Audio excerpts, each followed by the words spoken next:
Усім привіт! Мене звати Бекір, і це продовження циклу відеолекцій в рамках освітнього курсу «Кримські татари. Історія, культура, мистецтво». Сьогодні ми з вами поговоримо про утворення на Кримському півострові нового етносу кримських татар, про появу на Кримському півострові і взагалі в Східній Європі нової держави Кримського ханства. Ми поговоримо про внутрішню і зовнішню політику Кримського ханства, про побут і культуру кримських татар у новоствореній державі, а також поговоримо про виклики, загрози, які стали перед кримськотатарською державою і занепад кримськотатарської держави. Найпоширеніший стереотип, який довгий час панував як в історичній літературі, так і в суспільній свідомості, полягав у тому, що кримські татари прийшли на півострів із монголо-татарською ордою, яка вторглася на українські землі ще у 13 столітті. Такий міф одразу з'явився після анексії Криму Російською імперією у 1783 році, культивувався різними істориками і подавався як істина в останній інстанції. Насправді же ще в 11 столітті із опануванням кримських степів половцями почався процес асиміляції залишків місцевого населення, переважно тюркського, із новими господарями. Окремішності кримських половців сприяла географічна ізоляція півострова від інших великих кочовищ у Придніпров'ї. Монгольське вторгнення у середині 13 століття принесло в спільноту кримських тюрків лише правлячу династію нащадків Чингісхана. Як писав арабський автор Аль-Амарі, у давнину ця держава була країною кипчаків, але коли нею заволоділи татари, то кипчаки зробилися їхніми підданими. Потім вони змішалися і поріднилися з ними, і земля взяла гору над природними і расовими якостями їх, і всі вони стали точно кипчаки. За півсторіччя іслам став для кримського улусу Золотої Орди державною релігією, остаточно виділивши його населення від християнських та язичницьких сусідів. Так постало ядро нового етносу, який пізніше назвали кримські татари. Вже після утворення Кримського ханства інші народи півострова частково навернулися на іслам та перейняли від сусідів кримськотатарську мову і звичаї. Так, нащадки середньовічного населення греки, готи, алани та інші увійшли до складу нового народу. На південному березі цей шлях пройшло чимало переселенців з Європи та Кавказу. Довгий та непростий шлях формування кримськотатарського народу зумовив появу в ньому щонайменше 3 великих субетносів. Це степові Ногаї, гірські передгірні Тати та південнобережні Ялобойлі. Золота Орда на початку 15 століття була вже не жорсткою централізованою державою, а конгломератом більш-менш самостійних областей, зокрема Криму. Першою з причин цього можна назвати послаблення особистої влади правителів, які засідали в столиці. Друга причина полягала у складності управління віддаленими регіонами імперії. По-третє, в регіонах формувалися власні правлячі еліти, які намагалися перебрати владу на місцях. До цього можна додати і політичні кризи через боротьбу за престол між декількома претендентами. Всі вони прагнули захопити Сарай, символ повної влади над імперією, тож у цьому місці часто змінювались правителі. Уже в цей час простежується відносна самостійність Криму, його окремішність від Золотоординської імперії. Якщо для поволзьких народів Золотої Орди джерелом мусульманської культури стала Бухара в Середній Азії, то для Криму це була Анатолія, Східна Туреччина. Важливо відзначити і унікальність розташування Криму. Тут проходив найважливіший з торгових шляхів – Великий Шовковий – з Китаю до Генуї і Венеції. Ці обставини сприяли економічної стабільності кримського улусу. Найчастіше ті претенденти Золотої Орди, які зазнали неудачі в столиці, вирушали в Крим для того, щоб накопичити людські, матеріальні ресурси і з новими силами знову намагалися захопити владу в Сараї. Такі процеси лягали важким тягарем на населення Криму. Іноді саме кримська земля ставала центром запеклих боїв за ханський престол. Так, наприклад, якщо ще в 14 столітті місто Крим по красі і могутності порівнювали з Каїром і Дамаском, то на початку 15 століття усі мандрівники, які побували тут, писали про занепад міста. Такими були результат довгих ординських міжособних війн. Бажання вийти з боротьби за Сарай та зберегти надбане торгівлею багатство наштовхнуло частини еліт Криму на сміливий і рішучий вчинок – відділення від Золотої Орди. Еліту складали аристократичні династії і найвпливовіші, і найшановніші люди на Кримському півострові. Старі ординські роди мангітів і кіятів виступали за збереження існуючого порядку. Натомість нові кримські роди Ширинів і Баринів прагнули більшої самостійності. Намісники еміри Кримського улусу були представниками ханської влади і волі Сараю на півострові. З кінця 13 століття їхня влада в Улусі стала спадковою. Як вважається, першу спробу відділення Криму від Золотої Орди здійснив Таш-Тімур, нащадок Чингісхана. У 1395 році він проголосив себе ханом Криму, але його самостійне правління продовжилось лише декілька років. Після невдалих спроб добитися незалежності від Золотої Орди, Таш-Тимур вирушив до Великого князівства Литовського, де й прожив до кінця своїх днів. Хоча перша спроба від'єднатися була невдалою, діти Таш-Тимура, Девлет-Берді і Гіяс-ад-Дін, продовжили справу батька. Проти синів Таш-Тимура виступав один з золотоординських ханів – Улу Мухаммед. У цих довгих і кровопролитних війнах загинув Гіяс-ад-Дін, а Девлет-Берді все ж став правителем Криму. Здається, Девлет-Берді вчинив велику помилку, переоцінивши свої сили і вирушивши до Сараю, щоб заволодіти усією державою. Йому вдалося захопити столицю на певний період, після чого він був вбитий. Півостровом знову почали правити із Сараю. Постать Хаджі Герая є однією з фундаментальних складових історії кримсько-татарського державотворення. Майбутній хан Криму народився на землях Великого князівства Литовського, на якому проживала чимала діаспора кримської і ординської знаті. Це було викликано різноманітними факторами, головним з яких були постійні міжособні війни в Золотій Орди за престол. Чимало невдалих претендентів були вимушені покидати золотоординські землі, щоб не стати жертвами таких війн. Одним із таких, так би мовити, вимушених переселенців була сім'я Гіяс-ад-Діна, батька Хаджі Герая. На сьогодні не так багато задокументованих письмових джерел, які розповідали про дитинство і юність майбутнього правителя Криму. Чимало відомостей збереглося лише через усні перекази. Вважається, що Хаджі Герай народився у місті Тракая близько 1397 року. Після загибелі батька він поневірявся по князівству і заради виживання навіть працював слугою у Суфія. Ймовірно, ще коли його рідний дядька Девлет-Берді остаточно опанував Крим у 1427 році, Хаджі Герай перебрався на півострів. Там він жив і після смерті родича при новому хані Улу Мухаммеді. Але коли у 1436 році правителем став ворожий Саїд Ахмат II, який наказав винищити усіх нащадків Таш-Тимура, Хаджі Герай із рідним братом Джанаєм під градом стріл довелося рятуватися утечею. Виживши, він повернувся до Литви, де став старостою у містечку Ліда. Тим часом кримський господар Саїд Ахмат II розсварився із беями, і ті восени 1441 році вирішили обрати Хаджі Герая своїм ханом. Вони спорядили посольство і направились до Литви. Ось як це описується у хроніці поляка Стрійковського. Татари Перекопські, Баринські, Ширинські прислали до Казимира, великого князя Литовського, з проханням дати їм на царство Хаджі Герая. Тому Казимир в призначений день у вільно приготовленому замку звів з литовськими панами того Хаджі Герая на царство татарське і послав його в Кримську Орду. Навесні 1442 року вже в Криму місцева знать урочисто присягнула на вірність новому хану. Той влітку розгромив свого суперника і остаточно утвердився на престолі. Хаджі Герай, як новий правитель Криму, талановито вибудовував відносини із сусідніми державами – Великим князівством Литовським і Ордою. Що цікаво, Саїд Ахмат II все ще розглядав можливість захопити Крим і скинути Герая. Щоб реалізувати свої ідеї, він збирав військо і здійснював грабіжницькі напади на українські землі Литви. Для Кримського ханства і для Великого князівства Литовського наявність спільного ворога пішла на користь і згуртувала сусідів. У польських джерелах згадується, що Хаджі Герая називали вартовим українських земель. Таку репутацію кримський хан отримав, бо протидіючи Саїду Ахмату, він захищав не тільки свої володіння, але й українські землі. У 1452 році кримський хан розбив війська Саїда Ахмата і тим самим за давніми чингізидськими звичаями Хаджі Герай перебрав титул свого супротивника і став, хоча й номінально, правителем усієї колись могутньої Золотої Орди.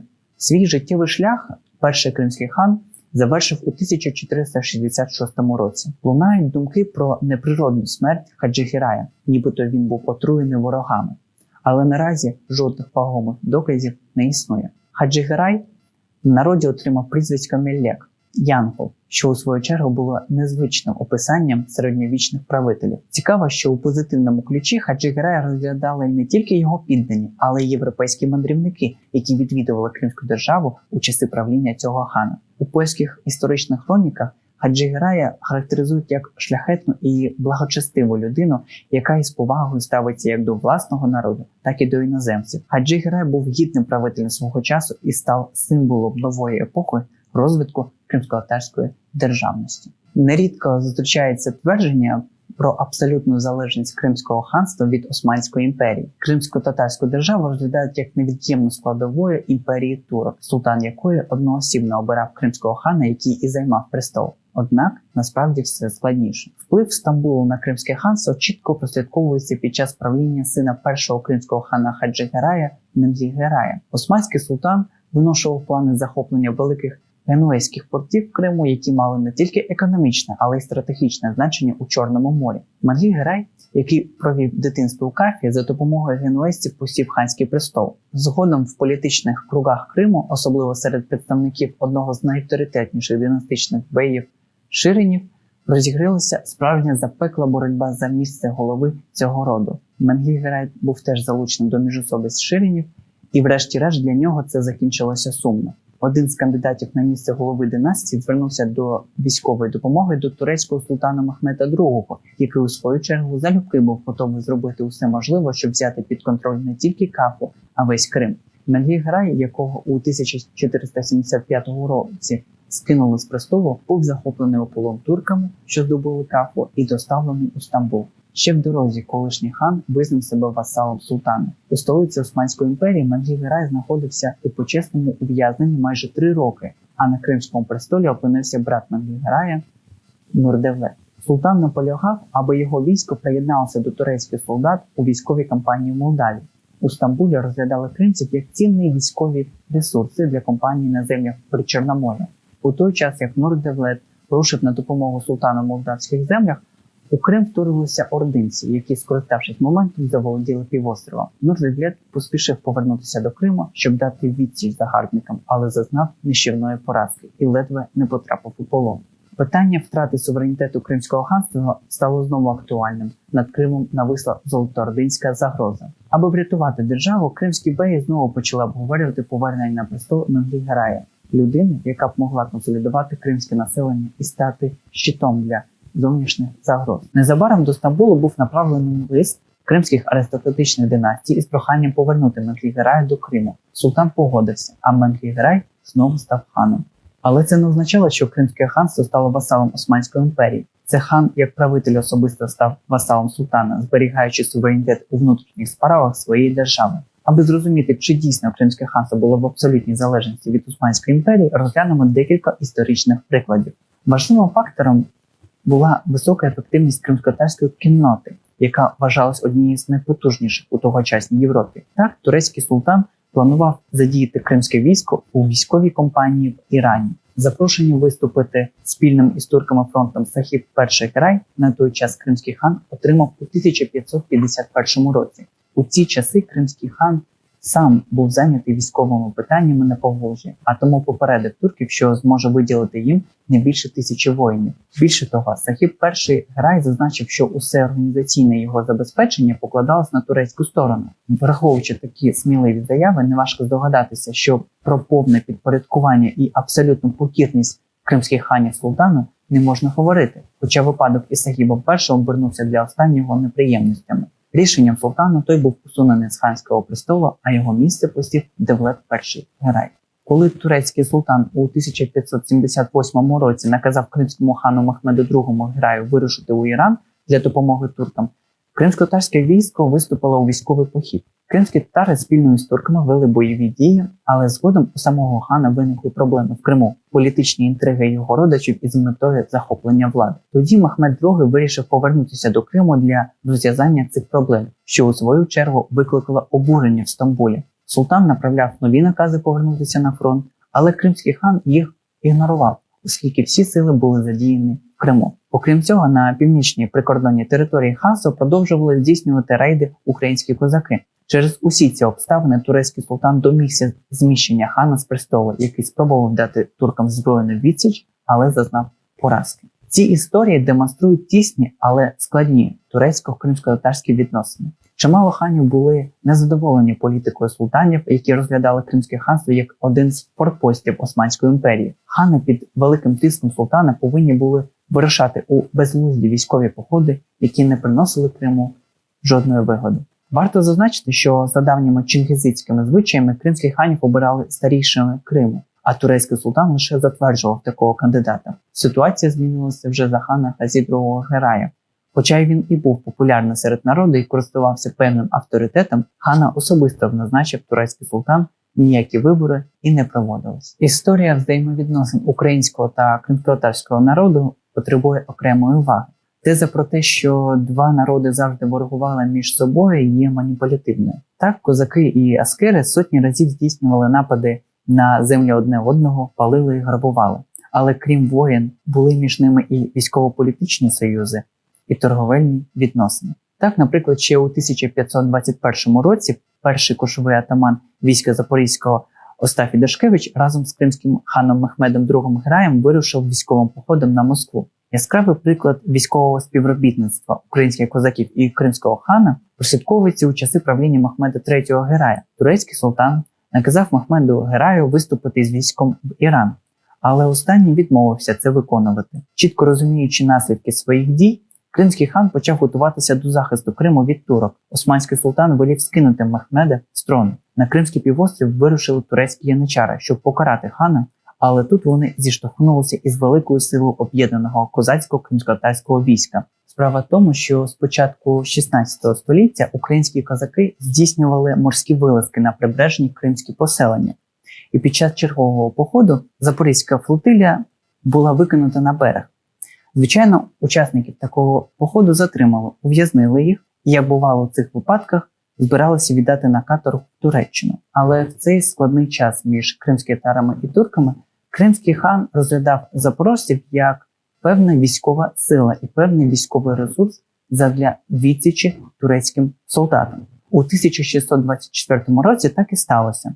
Після нищівної поразки турецькі війська повернулися до Стамбулу, а турецький султан видав наказ, за яким підтверджував закріплення за Мехмедом Гераєм титулу кримського хана. Наступного року між козаками і Кримом був укладений перший формальний військово-політичний союз. У цей час Кримське ханство намагалося здобути повну незалежність від Османської імперії. Це прослідковувалося не тільки у нещодавному конфлікті між кримським ханом Мехмедом III Гераєм, а також турецьким султаном, але й в роздумах про реальну антитурецьку коаліцію. Тоді в Криму було чимало прибічників ідеї створення такої коаліції у співпраці з українськими козаками і Річчю Посполитою. В Стамбулі знали про такі ідеї, і вже у 1625 році до Криму прийшов наказ, в якому говорилось про те, що кримські татари мають піти війною проти поляків. У Стамбулі вважали, що таким чином про жоден у майбутньому союз між Кримським ханством і Річчю Посполитою мова не може йти. Цікаво, що кримський хан погодився піти у похід,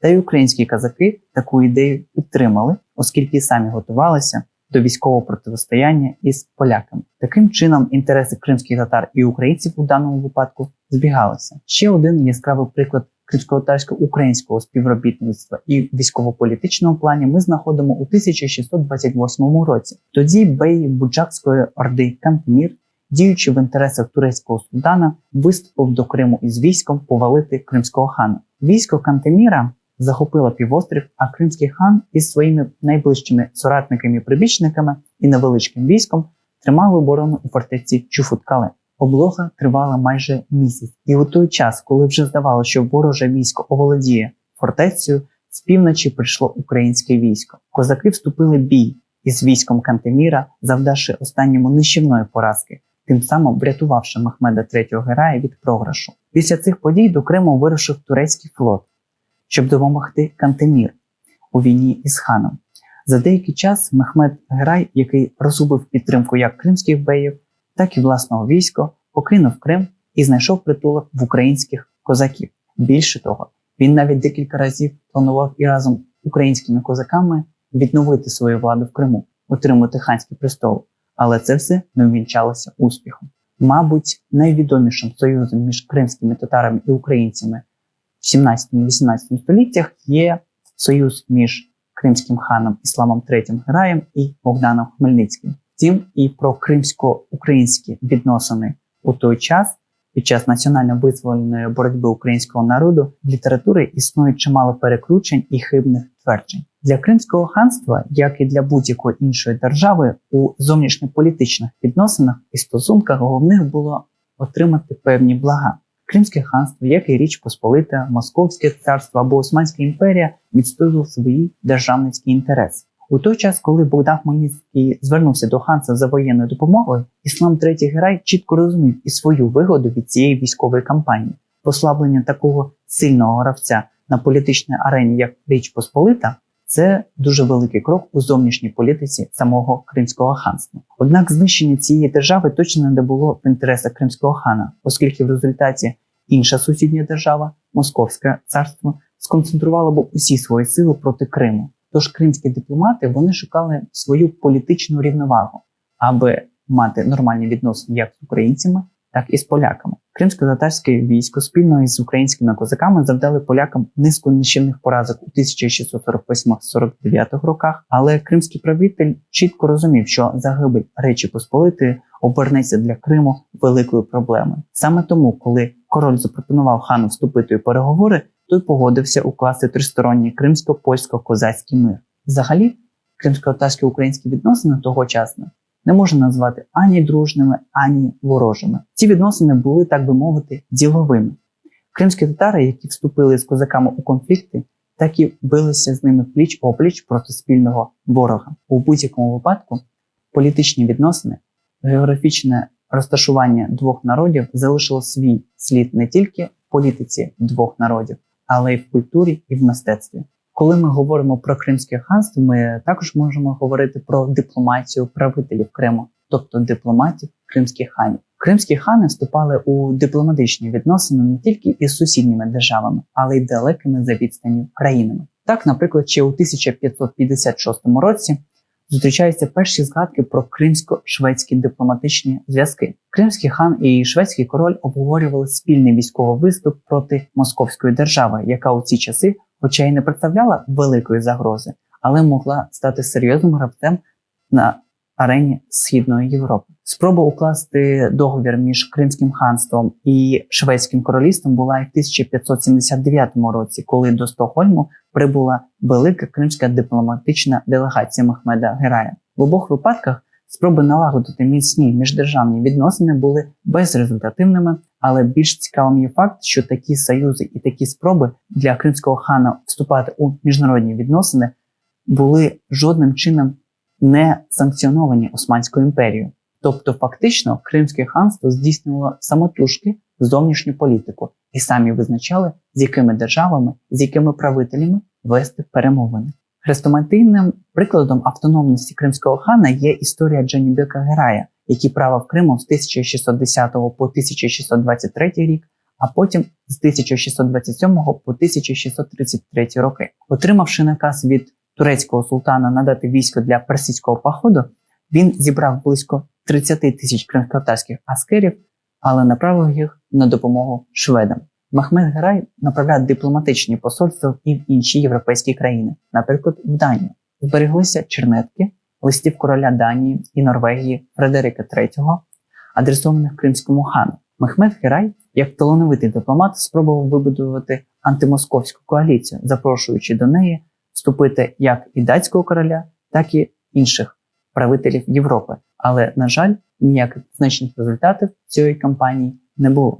Дипломатичні відносини між Кримським ханством і Османською імперією важко назвати дружніми, або такими, на основі якої лежала жорстка субординація. Уже згадувалось антитурецькі настрої в Кримському ханстві, коли правителі кримськотатарської держави відмовлялися виконувати накази турецьких султанів направляти своїх кримськотатарських аскерів у військові походи турків. Чимало з таких кримських ханів були скинуті з престолу османськими султанами. Яскравий приклад дипломатичної боротьби кримських ханів за відстоювання державницьких інтересів можна знайти в добу правління Девлета II Герая, коли кримський хан вибудовував кримсько-шведські дипломатичні відносини на тлі Північної війни. Ще у 1702 році Девлет Герай пред'явив турецькому султану переписку із шведським королем і запорозькими козаками щодо антимосковської коаліції. Тоді зі Стамбула надійшов наказ не вплутуватися у конфлікт із росіянами. Давлет II прекрасно розумів, що у разі поразки шведів росіяни збільшать вплив на Східну Європу, а отже незабаром може стати гіпотетично одними з тих держав, які можуть захопити Кримський півострів і знищити кримськотатарську державу. Тоді Давлет II Грай ослухався османського султана, продовжив дипломатичні перемовини зі шведами і навіть готував військо для допомоги союзникам. В Стамбулі про це дізнались, і як наслідок Давлет Грай був скинутий з престолу. Незабаром Давлет II Грай знову опинився на ханському престолі і у період Північної війни проявив себе як талановитий дипломат і блискучий стратег. Так, кримський хан відновив шведсько-кримсько-татарські перемовини про спільний виступ проти росіян. Більш того, завдяки своїм зв'язкам у Стамбулі Давлет II Грай схиляв турецького султана до військової підтримки шведів і кримських татар у цій військовій кампанії. Турецький султан все ж заборонив виступати кримському хану разом зі шведами проти росіян. Чимало істориків дотримуються думки, що тоді, після перемоги шведсько-кримської коаліції, позиції Кримського ханства у Східній Європі могли посилитись, а тому Стамбул міг і втратити контроль над Кримом. Які були виклики і загрози перед кримсько-татарською державою? Що творилося в кримсько-татарській державі в кінці свого існування? Спробуємо дізнатись. Чимало істориків дотримуються думки, що якщо у 16 столітті за військовою міццю Кримське ханство випереджало Московське царство, то сотню років потенціал росіян збільшився. На початку 18 століття головним геополітичним супротивником і реальним ворогом, який міг захопити Крим, стала російська держава. На той час Кримське ханство у зовнішній політиці залежало від політичної волі Стамбулу. Саме тому позиція турецької держави у багатьох випадках впливала на плани кримських ханів. На початку 18 століття Османська імперія обрала нову політику по відношенню до Речі Посполитої і до Московського царства – мирне співіснування. Стамбул прагнув перекинути свої сили на боротьбу із угорцями і австрійцями, а тому зайвий північний фронт у Східній Європі став би великою проблемою для турецької армії. Цей фактор зіграв велику роль і для Кримського ханства. Також майже припинилися походи ханів на українські землі, що так часто відбувалося при Хмельниччині. Тепер економічна потреба в таких діях відпала. В Кримському ханстві майже повністю зникли залишки кочового скотарства, більшу увагу там стали приділяти ремісничному виробництву і землеробству. В зовнішній політиці Криму теж були помітні зміни. З цього часу ханство вже не розглядалося Московським царством як велика загроза, а навпаки, як геополітична ціль і країна, яку можна підкорити. Після Петровських реформ російський імператор мав у своєму спорядженні потужну армію європейського зразка. Кримським ханам у цих нових реаліях самотужки протистояти північному сусіду було досить складно. Єдиною державою, яка могла політично, військово і економічно підтримати Кримське ханство, звичайно, була Османська імперія. У 1736 році вперше в історії російські регулярні війська попробували підкорити Крим, але ці спроби закінчилось невдало. Тепер же армія російського військового діяча німецького походження бургарда Крістофера Мініха була споряджена артилерією, якої не вистачало кримському хану, і легко захопила Перекоп. Цікаво, що у таких військових реаліях турецький султан не надав військової допомоги Криму.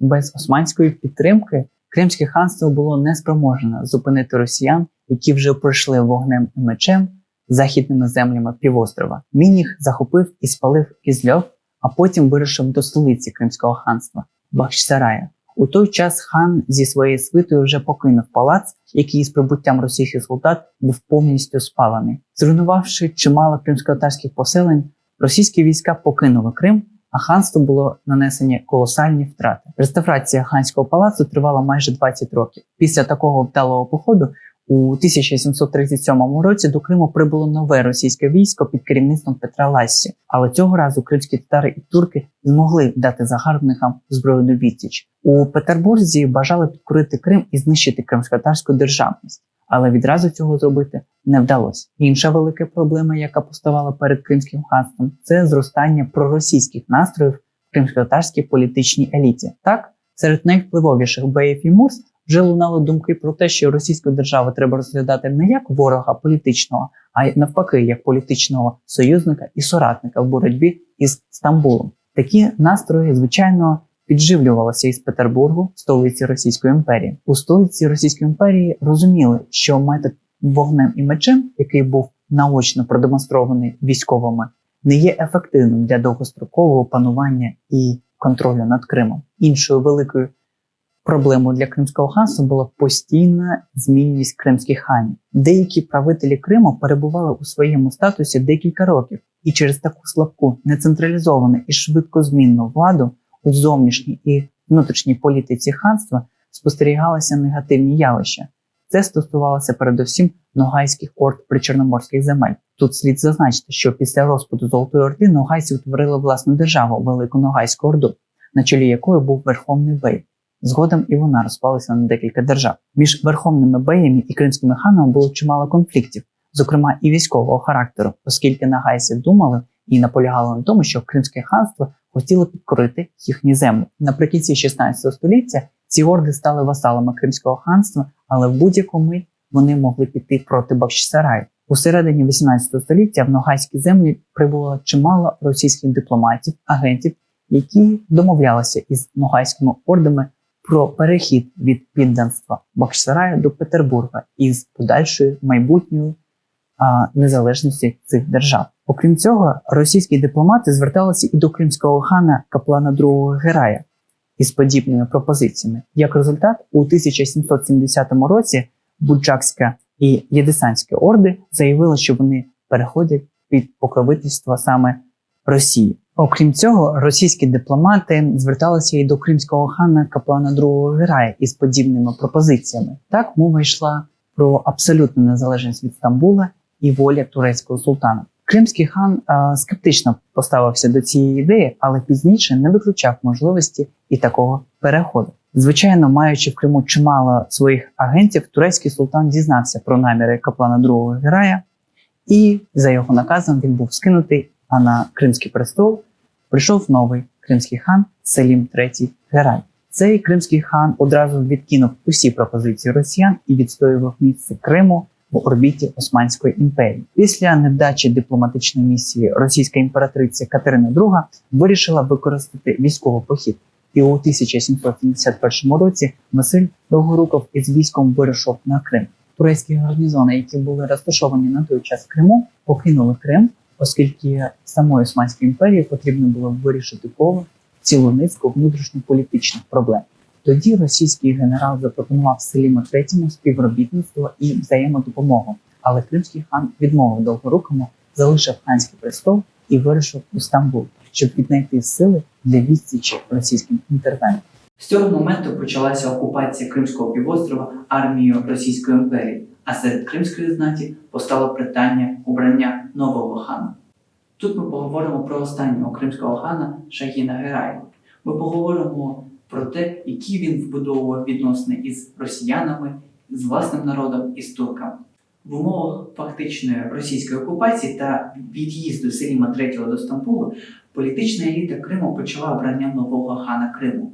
Вибір впав на Сахіба II Герая, а його брат Шагін Герай став калгою, спадкоємцем при ньому. Обидва брати не сприймали росіян як ворогів, а навпаки сприяли вдалому входу російських військ в Криму у 1771 році. Звичайно, обрання на Кримський престол Сахіба II Герая позитивно сприйняли в Петербурзі, а у 1772 році між Кримським ханством і Російською імперією був укладений союзний договір Карасу-Базарський трактат, який проголошував Крим номінально незалежною державою.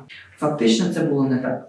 Російські війська перебували у кримських містах і наполягали на передачі у їхні постійні користування і розпорядження ханських фортець. У 1774 році по завершенню чергової російсько-турецької війни між Петербургом і Стамбулом був укладений Кучук-Кайнаджирський мирний договір, за яким султан погоджувався на незалежність Кримського ханства. Постійне перебування в Криму російських військ зі своїм укладом відображалося і на місцевому населенні. Так почалися народні хвилювання, які беззаперечно завдали репутаційних втрат хану Сахібу II. Весною 1775 року Він втратив Кримський престол, а новим правителем Криму став Давлет IV Герай. Цей кримський хан намагався отримати політичну і військову підтримку у турецького султана, щоб позбутися російської залежності Криму. Давлет IV Герай користувався широкою підтримкою кримського народу, а тому зміцнення цього правителя з Кримського престолу було для росіян нелегким завданням. Шагін Герай, який вже на той час мав міцні зв'язки із російською владою, був затятим прибічником російського верховенства над Кримом, відвідував Петербург і отримував великі преференції від Катерини II. Російська імператриця розглядала Шагіна Герая як наступного кримського хана, а тому обіцяла йому повне політичне і військове сприяння і підтримку. Давлет IV Герай розраховував, що у майбутньому протистоянні із росіянами політичну і військову підтримку йому надасть саме османський султан із Стамбула. Але Османська імперія відмовила кримському хану. Окрім цього, Давлету IV Гераю не вдалося домовитися із впливовими аристократичними родами Криму, а тому він покинув півострів і направився в Стамбул. Тим часом у Бахчисарай прибув Шагін Герай, який став останнім кримським ханом. Шагін Герай, він став хрестоматійним прикладом правителя, який на початку своєї державницької діяльності був сповнений ентузіазму і мріяв про різноманітне перетворення, а під кінець прославився як жорсткий деспот. Шагін Герай, підтриманий Катериною II, отримав ханську владу і запровадив низку реформ за російським і європейським зразком. Однак в силу місцевого менталітету і культури вони виявилися провальними. Кримський хан сформував великий бюрократичний адміністративний апарат за європейським зразком, на отримання якого державної казни витрачалися великі кошти. Пересувався хан не верхи на коні, як це робили попередні правителі Криму, а у кареті. А воєнна реформа, за якою кримськотатарське військо вводилось в муштра за прусським зразком, викликала занепокоєння серед військової еліти Криму. Більш того, щоб утримати ханський палац, Шагін Герай наказав підвищити податки для населення, що викликало справжнє обурення мешканців ханства. Податки, рівень яких роками був стабільний і відповідав мусульманським законам, підвищились до несумірних розмірів. Усі ці дії кримського хана вилились у масові заворушення і загальну непокору народу. У 1777 році розлючені представники різних соціальних груп піднялися проти хана, а той, враховуючи небезпеку, звернувся до росіян із проханням придушити заколот. Після низки невдалих виступів Шагін Герай вирішив жорстко покінчити з усіма заколотами. За наказом хана стратили опозиційних беїв, мурс і навіть представників династії Гераїв, які виступили проти нього. В продовженні свого правління хан із майже нульовою репутацією в очах кримських татар був зобов'язаний російським військам, які допомагали розправитися з усіма інакодумцями. Фактично, Шагін Герай спробував запровадити абсолютизм в Криму, коли ані беї і мурзи, ані представники духовенства не могли перечити йому і йти проти хана. У 1782 році, після чергового заколоту, жорстко придушеного завдяки російській армії, Шагін Герай здійснив публічне побиття камінням повстанців, у тому числі власного родича Халіма Герая. Представники духовенства, представники беїв і мурз та інших найвпливовіших династій могли звинуватити у заколоті, у державній зраді і за будь-якою причиною відправити у в'язницю. Все це вилилось у те, що деякі беї і мурзи звернулися до росіян із допомогою. Для Петербургу це був позитивний знак у майбутньому остаточному підкоренні Криму. Тому політичній еліті Криму росіяни обіцяли усі блага і преференції. Шагін Герай розумів, що народної любові та поваги він вже не має. І, отримавши пропозицію від Катерини II обійняти Крим на титул володаря Персидського престолу, відмовився від ханської влади. Варто зазначити, що ця пропозиція нічим не була підтверджена.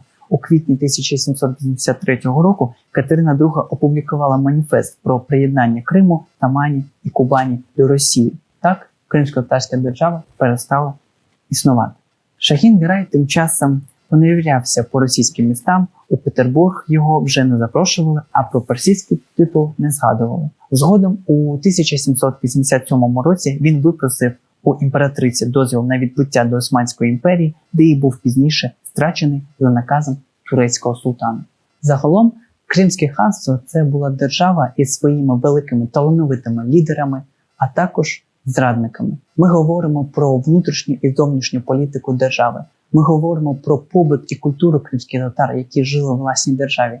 Але різні політичні інтриги, різні політичні маневри, вони були неспроможні опануватися деякими представниками політичної еліти Криму. Тому вже в кінці 18 століття кримсько-татарська держава перестала своє існування, і різні спроби її відновити не вінчалися успіхом. Це був Бекір Аблаєв в рамках циклу відеолекції освітнього курсу «Кримські татари. Історія, культура, мистецтва».